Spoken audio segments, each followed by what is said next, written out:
All right, it's 9 o'clock. Let's call this festivity to order. We need a approval of today's agenda. I make the motion. Seconded. I can't talk. Moved and seconded to approve today's agenda. Everyone in favor, say aye. Aye. Opposed? All right. Approval of minutes, regular meeting, which is a long time ago. And let's do it all at once. Regular meeting and the appeal of hearing. We had 2 hearings. I ask for approval for those minutes. Michael, I can't approve the second 2 because I wasn't there. Okay, we'll leave Karen out then. So don't vote. So you could do, I you can could do the do regular separate meeting. motions. You Yeah. could do have a motion to approve the regular minutes. Okay, we'll do and it that then- way. Okay. Motion to approve the regular minutes of January 12th. I move we approve the regular minutes of the meeting of January 12th, 2022. Seconded. All those in favor? Aye. Opposed? Okay. The appeal hearing, let's do it this way then.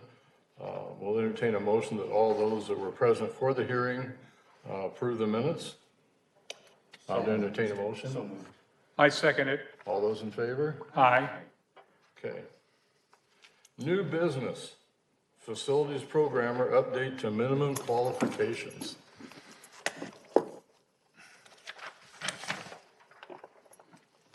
Good morning. Morning. So, Here. you can hear, yeah. So today I do come in front of you asking for permission to update minimum qualifications to 4 different positions. The first one is our facilities programmer position, which is in our Parks Department. Currently, the qualifications read associate's degree in public recreation, recreation administration, physical education, environmental studies, fine arts or related field, or 1 year increasingly responsible experience assisting in the development and coordination of a variety of recreation programs.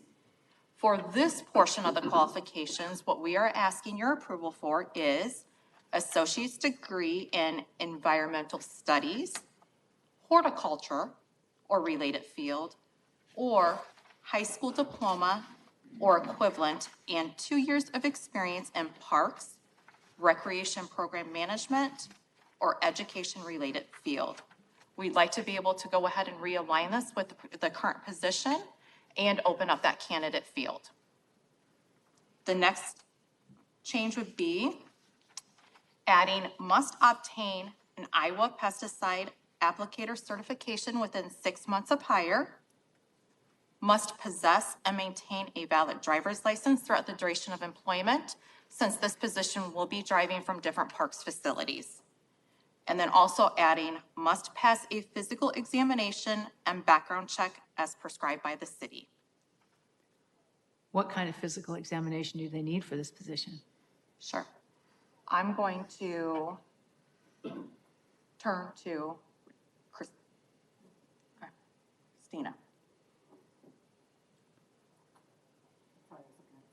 No, you're good. So the physical examination for the facilities programmer port position with parks. This would just be a general, physical exam, that's non-DOT, and it would not have a drug screen attached to it. So I guess I'm asking is, can somebody who's in a wheelchair do this job, or can they, what Maybe it kind of would things help. do they have to do? Maybe it would help if we had the manager come up and explain some of the job duties too. Thank you. Good morning. Good morning, Betsy Tubbs, Senior Parks Manager for the Parks and Recreation Department. This position is going to be a hybrid of programming. So they're going to create programs for nature learning, horticulture, environmental studies. And then and obviously that's kind of a seasonal basis because we're not doing a lot of classes outdoors in the winter. So the additional hours for this position will supplement our horticulture operations. So propagation, seeding, seed cuttings, that sort of thing. Your specific question, I would really have to think about that, but off the top of my head, accommodations probably could be made. I want to work with Christina with ADA, rulings and stuff, but on first thought, I would see no reason why that would be an eliminating factor. So that sounds great. When you do the advertisement for the position, do you include in there that it pass a physical examination? Yes. Yes, we would. Yes. Yes, if it is approved, yes. Do you think that wouldn't deter people who are in a wheelchair from applying for that position? Yeah, that's. It shouldn't deter anyone. And anytime any accommodation is needed, we would do an individualized assessment. I understand that, but if I'm a person in a wheelchair looking at this job and it says I have to pass a physical, I think that would deter me.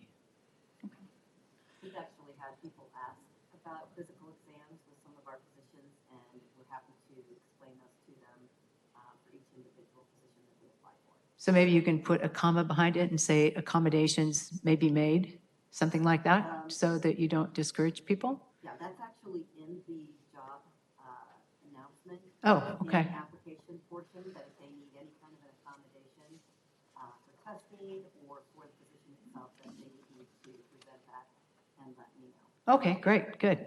Thank you. Now, originally, okay, so you're still required basically to have an associate degree and some other in certain areas or experience. Correct.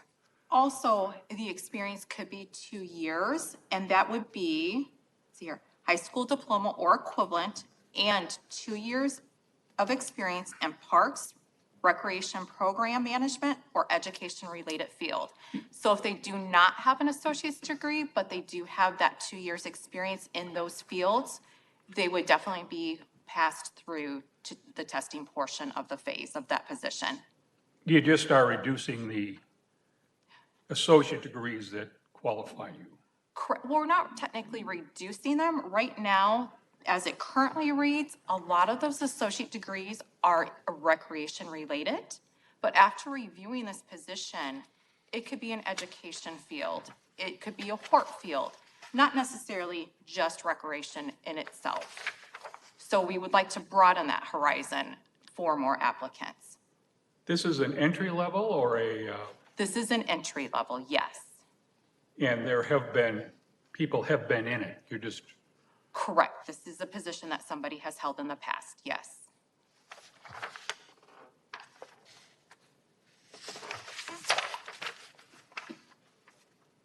Okay, any other questions?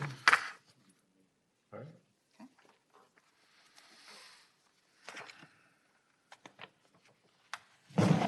Would you prefer to take these votes individually, or do you want to do them all at once? Couldn't we do it at once? Certainly. Okay.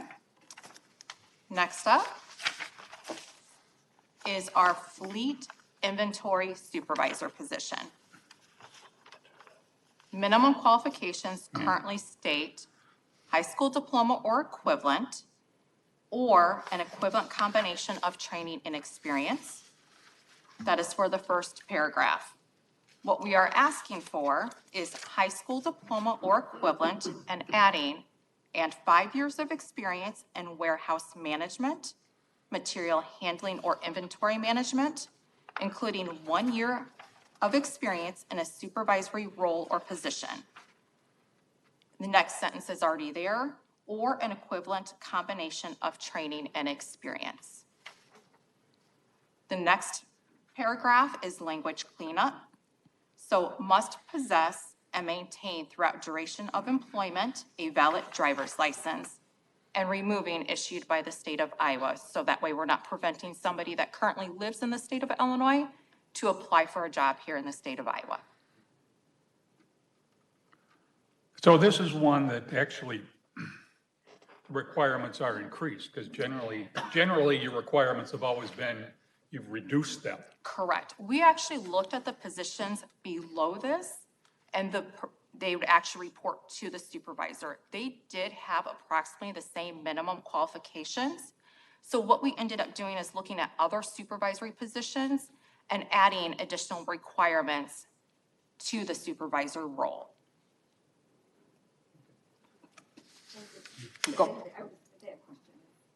I have a question. Okay. Nicole Gleason, Public Works Director. Anecdotally, the reason this position, I think the qualifications were so, they were from so long ago. The current employee in this position is retiring after 25 years of service.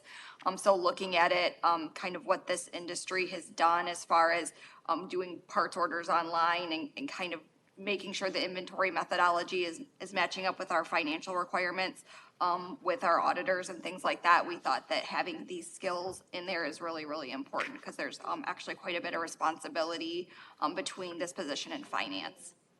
So, Question? So you've added 1 year of experience in supervisory position. So that would make it hard to make it a promotional one, wouldn't it? Typically, when we have a position that would be supervisory and when it becomes promotional, we have positions in a lead position that would then be promoted into supervisor. In this case, we do not have a position below it that would be a lead position.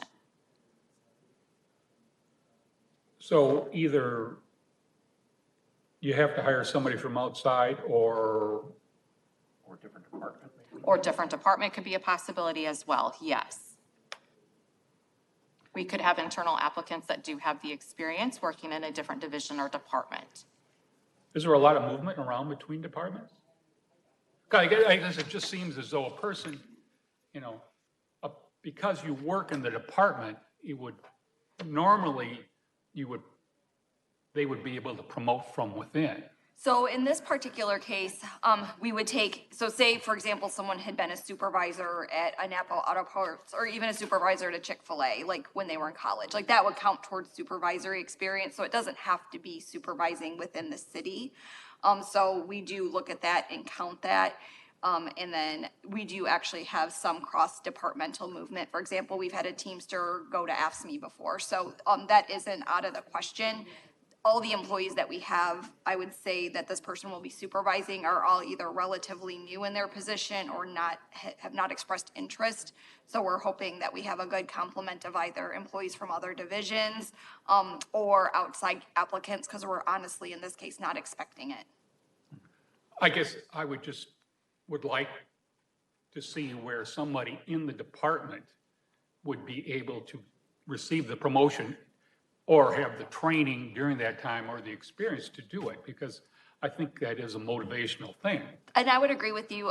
So like I said, if they do have supervisor experience from before, and then we also, if an employee expresses interest in being a supervisor, we do an activity called out of class pay. So say the supervisor was going to be on a 2-week vacation and one of the employees said, I would like to fill in that role, we would allow them to fill in as out of class. And then we would, if they express that on their application that they've been a fill-in supervisor, we would also count that as experience. So by this backup or this occasional supervision would count. Yep. Okay, I just would like to see a little clearer that there is a path. Now, maybe nobody would ever want to do it, that's fine, but there would be a path for somebody from that department that could receive this promotion. Yep. And currently, there's no lead person, you said. Correct, not in this particular one, but we do have employees that have acted as that fill-in supervisor. If they're interested, we would look at counting that towards it. Yep. Okay, good, so they do get credit, if you will. All right, that's cool, good, thanks. Okay. Yep.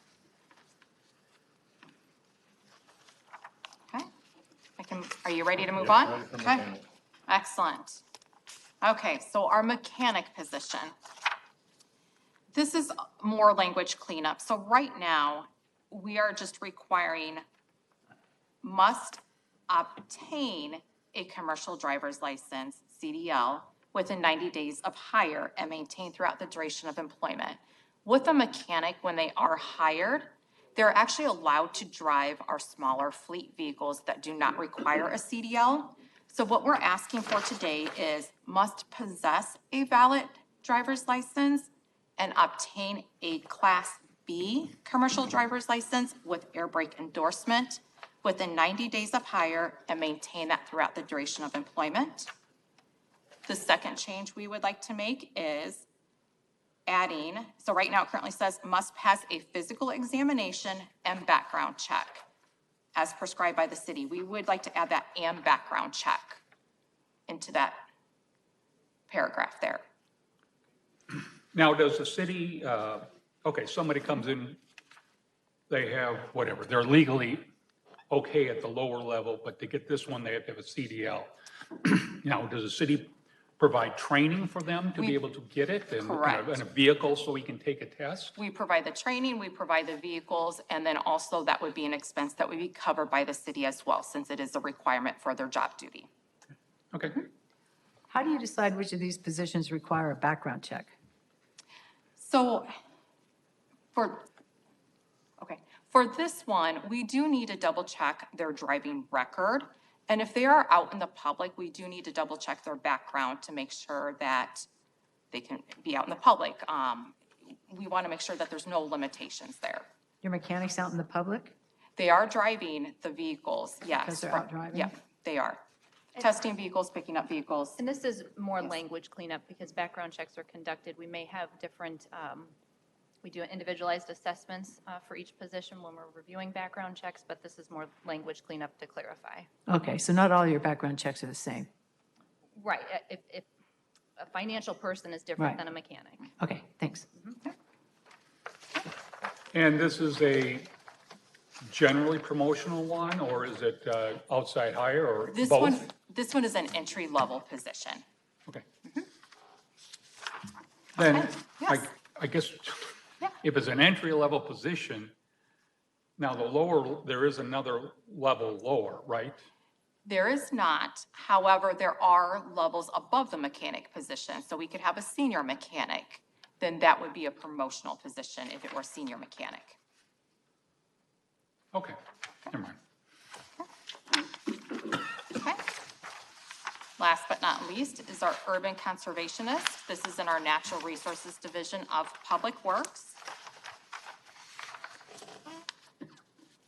So currently, it states must be able to obtain CPESC, CPSWQ, CESSWI, or other related certifications.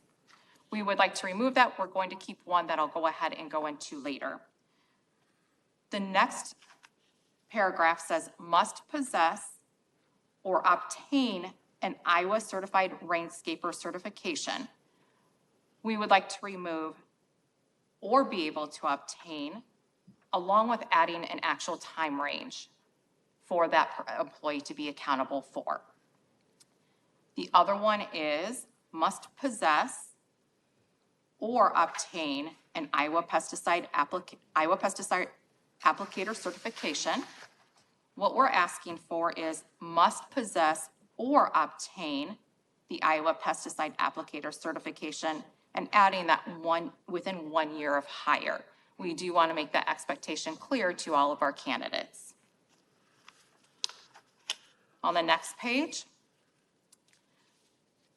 we are adding must possess or obtain one of the following certifications within 6 months of hire.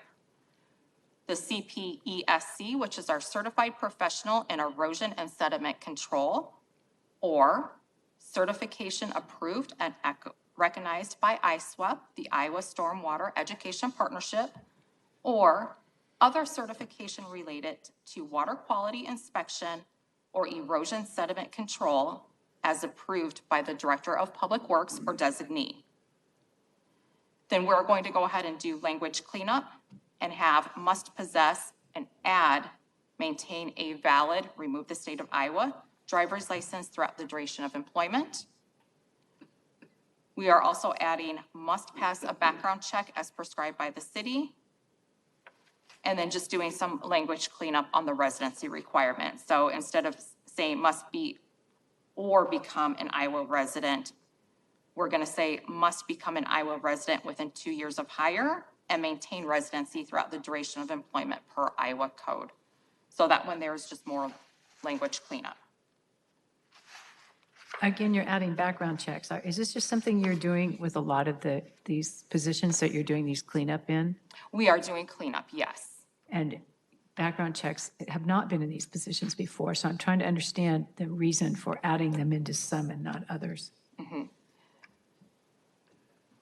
This is more language cleanup. We have done background checks before. It's just making sure that it's clear in the job description. Okay, so it's just verifying a- something you've already been doing. It's not a new requirement, no. Okay. Where does somebody get the CPESC training in the, I'm going to turn to Nicole. these are acronyms. I live in an acronym world, so, but I've not seen these ones before. So, in the past for this position, we have had internal and external applicants. Basically what these are is they're certifications and things related to stormwater.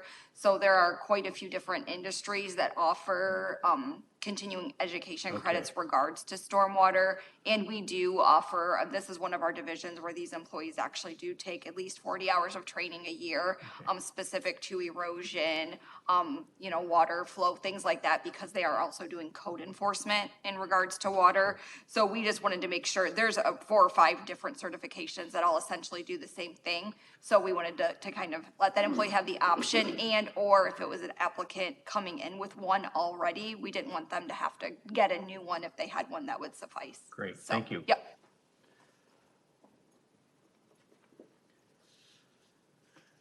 Any additional questions?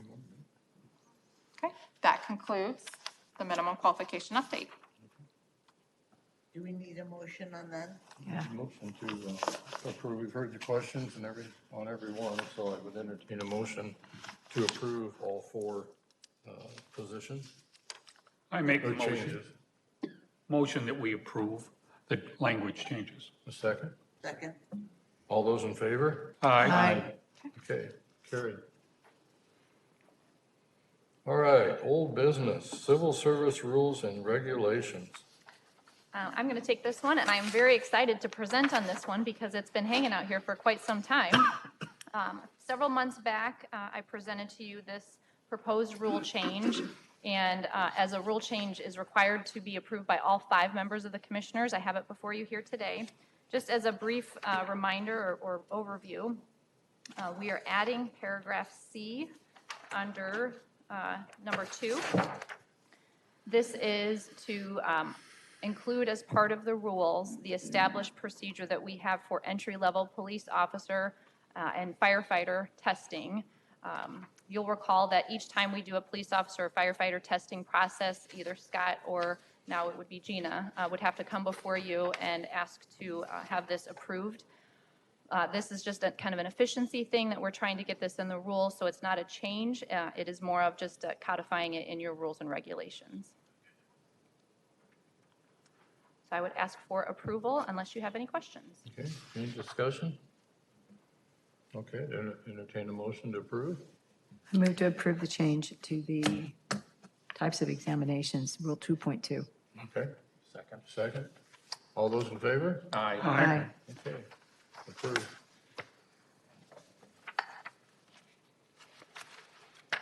All right, certification lists, senior maintenance specialist.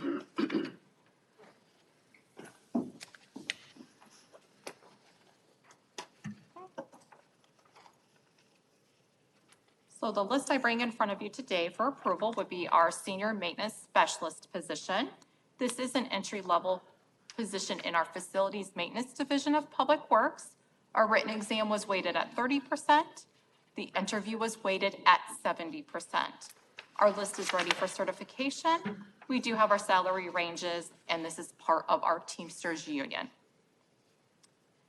Minimum qualifications are 4 years of general trade experience at the skilled, full performance level, as individual position may require experience in a specialized area such as electricity, carpentry, plumbing, or specialized area painting, or an equivalent combination of training and experience.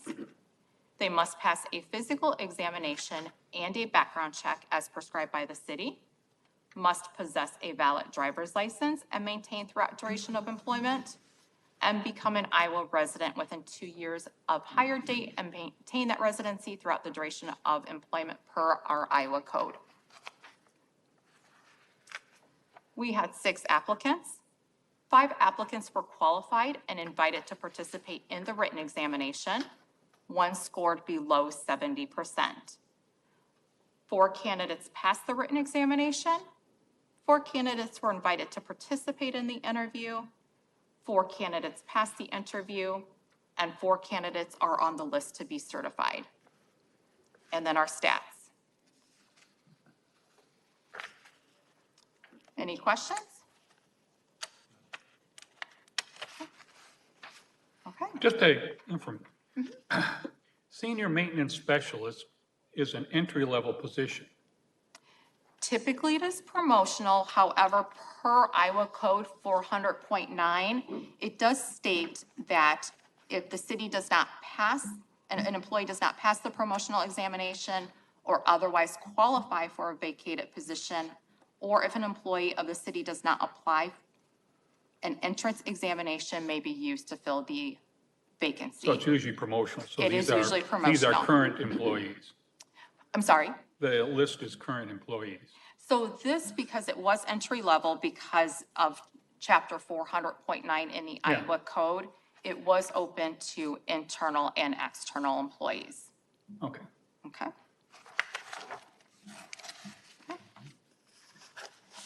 There's no more questions. I'll turn it over to Scott. Thanks, Gina.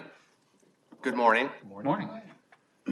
So police corporal, we just completed the corporal process. The rank of corporal is the first promotional rank that a Davenport police officer can attain within our police department. We did a 45-10 process that you approved many months ago. Each of those, they must have passed by a threshold of 70%. List is ready for certification.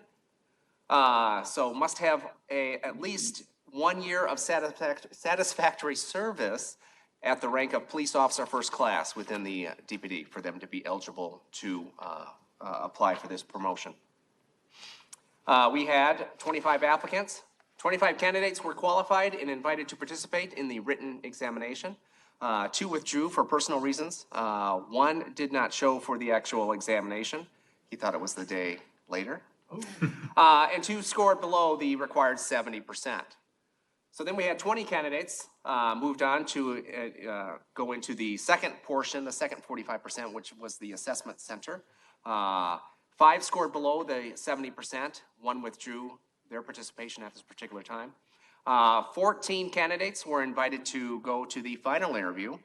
14 candidates passed the final interview, but pursuant to Iowa Code 400.11, promotional lists are capped at 10. So I needed to disappoint 4 members that had actually passed the process.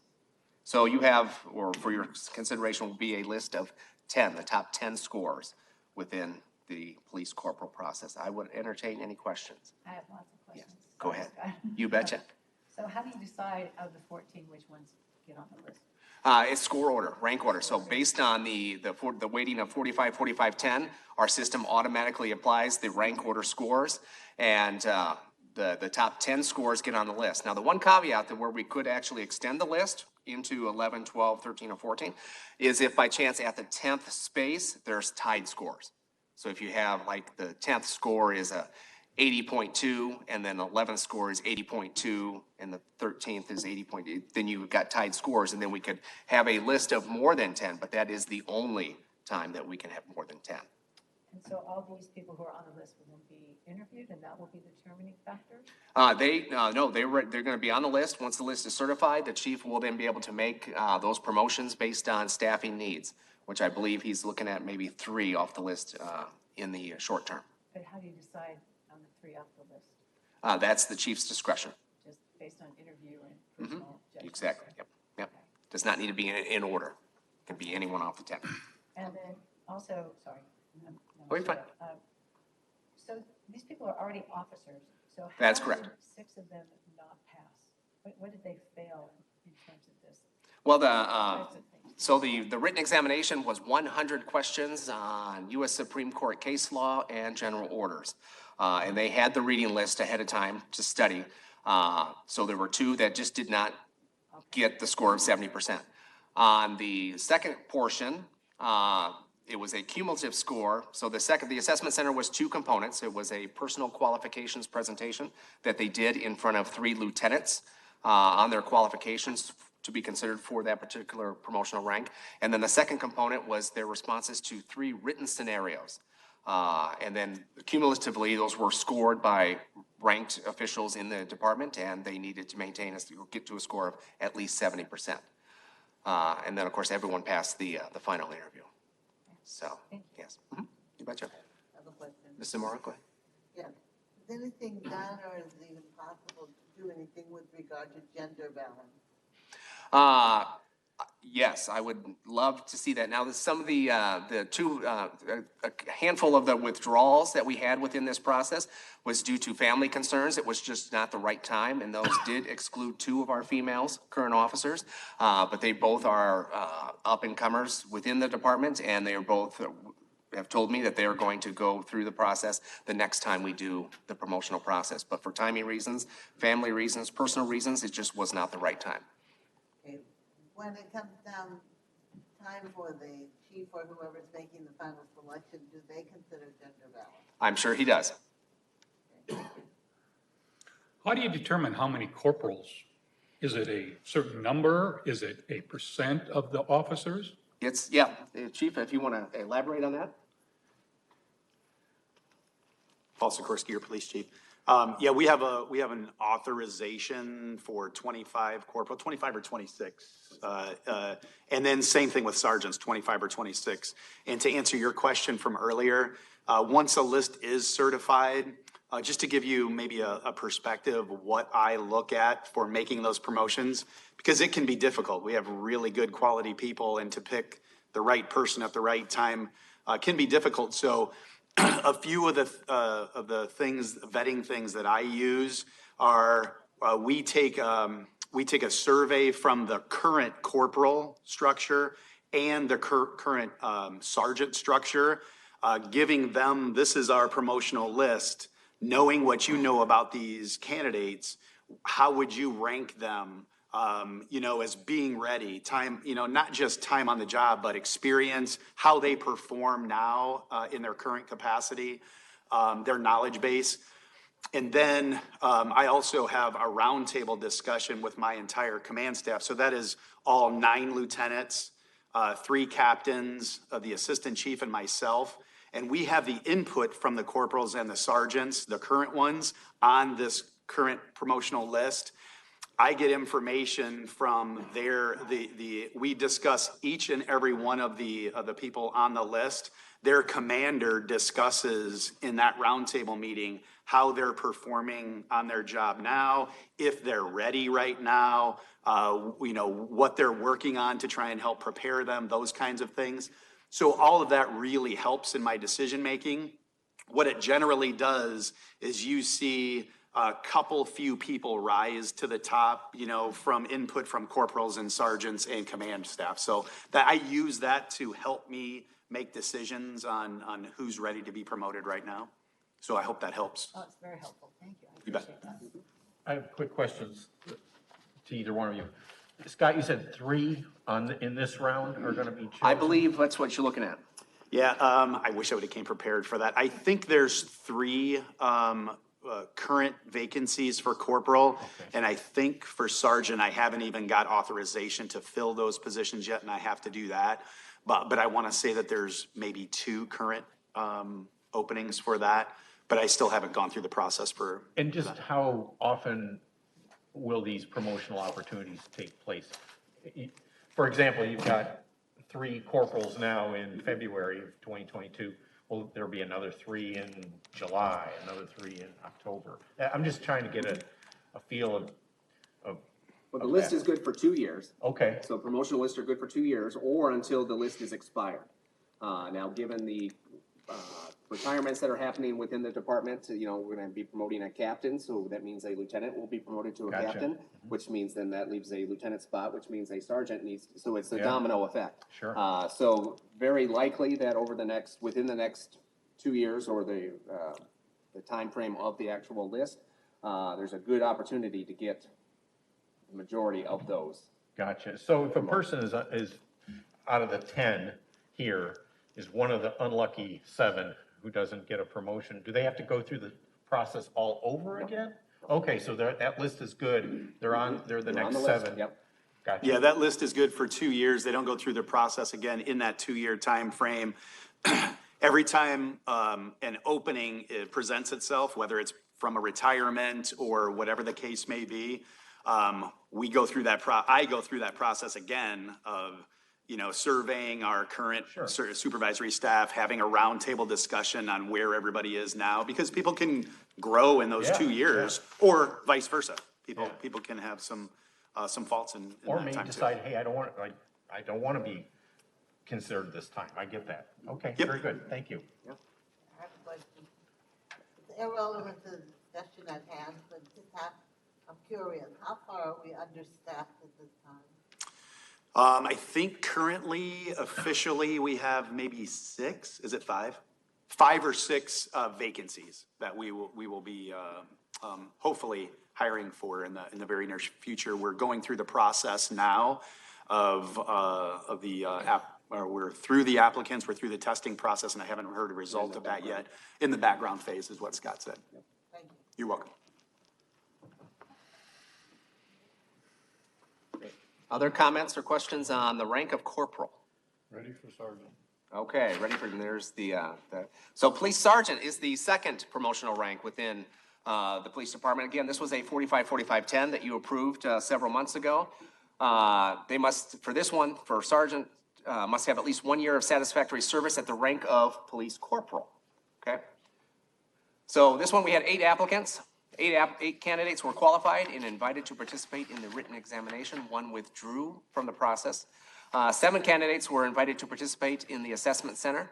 1 scored below 70% again, it was the same setup as the corporal process. It was a personal qualifications exercise and their responses to written scenarios. 6 candidates were invited to interview. 6 candidates passed the interview, and you will have 6 on the list for your consideration. And again, as the chief mentioned, he's looking at maybe 2 off the list initially. But again, that list is good for 2 years or until it expires based on staffing needs. What's the sergeant assessment center and presentation that this person could pass? Again, it was the 2 prongs, so they presented to the same 3 lieutenants on their personal qualifications, and then their responses to the written scenarios were scored, and cumulatively they had to score at least a 70% in that process, and they did not meet that threshold. Question? Yes, Mrs. Monroe. Again, I asked the gender question. I noticed there are no females listed here. Mhm. How many females do we actually have as officers? Is it about 8%? I don't quote me. I think it's about 8% of the Davenport Police Department is female. Is this because so few apply? It is. Yep. You'll see when I present the police officer list to you next month. Again, I'm struggling with gender diversity within the recruitment for police officer. Yes. Thank you. And how about race diversity? Where are you on that? We're decent. We're better on race and ethnic diversity than we are on gender diversity. So I take my wins when I can get them. Thank you. Yes. Any other questions on sergeant? Question? And you said 2. You're going to have 2 sergeants? I think he's thinking about 2. Yeah, initially. Yep. Okay. Don't quote us on that. It's around that number. Do you ever get people that, when they interview, they know it, but they just can't, Articulate it? articulate it? Yeah. Yes. And what do you do? You can't coach them, but I'm sure there's policemen that know what to do. You can definitely coach them after the fact if, constructive feedback after the process, which is ongoing with these processes. We've got some officers that want to know how they can improve. Even ones that are on the list, they still have a desire to know what could I have done even better. So for the next process, I'm better situated. Yeah, I'll comment just briefly on that as well. One of the things that HR helped us do is incorporate that interview process at the lower promotional rank, so at corporal and sergeant, because we have them at lieutenant and at captain, and it's very important to have those there. But we want to also develop them along in their career, so adding that at the very first promotion and coaching them up on how to be successful at that. afterwards. Scott talked about HR is really good at coaching them as well on how you can improve yourself and that. So starting earlier in your career, I think helps them later for those leadership roles as well. Now, just, once you're promoted, like say a sergeant, are there certain duties that they don't perform because that's just for a lower level? Or is it particularly where you're short-staffed anyway, you promote them and then you're shorter staffed at the police officer, for example, level? Yeah, that certainly can happen. And that's something we're discussing now with a couple openings at sergeant. If we make those promotions, then there's 2 positions that are going to take about a year, by the time we hire somebody, get them trained, and they're out on their own to fill those positions. So those are things we have to work through every time we make decisions on promotions and hiring, and recruiting and retention is so important for us. But if they had to do the lower, I don't know, level work, maybe not, they can or they do.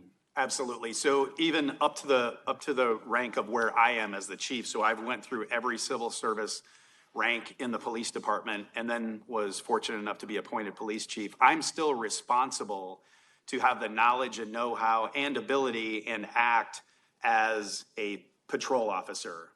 In fact, have to do that sometimes when I'm out helping the officers on the street or in transit, running into something, going from one place to another, running into something, or even if there's an emergency call and I am in the station or I'm out, I may have to respond to that, and I do. So yes, to answer your question is, when you go up in the rank structure, you're still responsible for those other things that you went through your whole career. Thank you. Thank you. What? Need a motion. Need a motion to approve all the police certification lists? It's all the certification lists. To approve all 3 certification Oh, lists. yeah. I move to approve all 3 certification lists. Second. Okay, all those in favor? Aye. Okay, the lists are approved. Any other business? Before we conclude, I have an order that you'll have to sign, Chair Shirts, about the Alcala hearing that basically just affirms what you voted on. So you approved the minutes today for the hearing dates, and then I'll have an order for you to sign that affirms what you voted on.